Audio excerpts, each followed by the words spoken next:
দেশটির জনসংখ্যা মাত্র ৫.৫ লক্ষ। এত অল্প জনসংখ্যা নিয়েও বিশ্বকাপ ফুটবলের টিকিট পেয়ে গেল কেপ ভার্দে।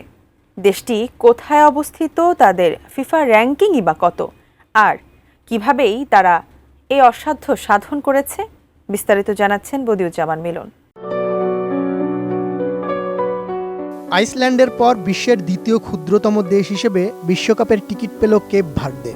৫.৫ লক্ষ লোকের এই দ্বীপরাষ্ট্র প্রথমবার খেলবে ২০২৬ ফুটবল বিশ্বকাপে। কেপ ভার্দের জনসংখ্যা ঢাকার একটি থানার চেয়েও কম। আটলান্টিক মহাসাগরে ১০টি দ্বীপ মিলে কেপ ভার্দে রাষ্ট্র গঠিত। দলটির ফিফা র্যাঙ্কিং ৭০। ১৯৭৫ সালে স্বাধীনতা লাভ করে কেপ ভার্দে। ২০০২ সালে প্রথমবার তারা বিশ্বকাপ ফুটবলের বাছাই পর্বে খেলে। এরপর থেকে ধারাবাহিকভাবে তাদের ফুটবলের উন্নতি হয়েছে। ২০১৩ এবং ২০২৩ সালে আফ্রিকা কাপ অফ নেশনসের কোয়ার্টার ফাইনালে ওঠে কেপ ভার্দে।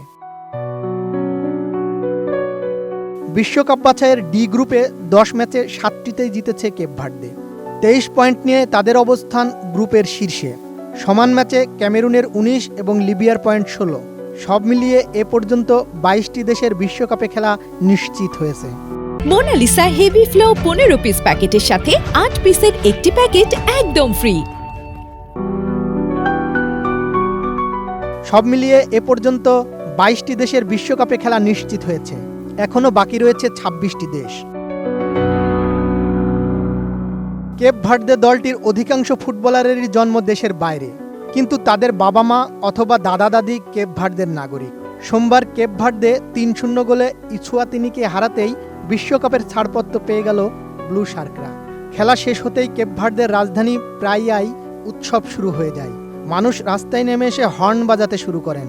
এরপর আতশবাজির রোশনায়ে আলোকিত হয়ে যায় পুরো আকাশ।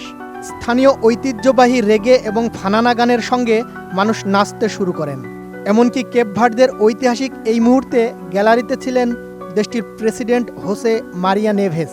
ফিফা সভাপতি জিয়ান্নি ইনফান্তিও ইতিহাস রচনা করার জন্য কেপ ভার্দের ফুটবল দলকে অভিনন্দন জানান।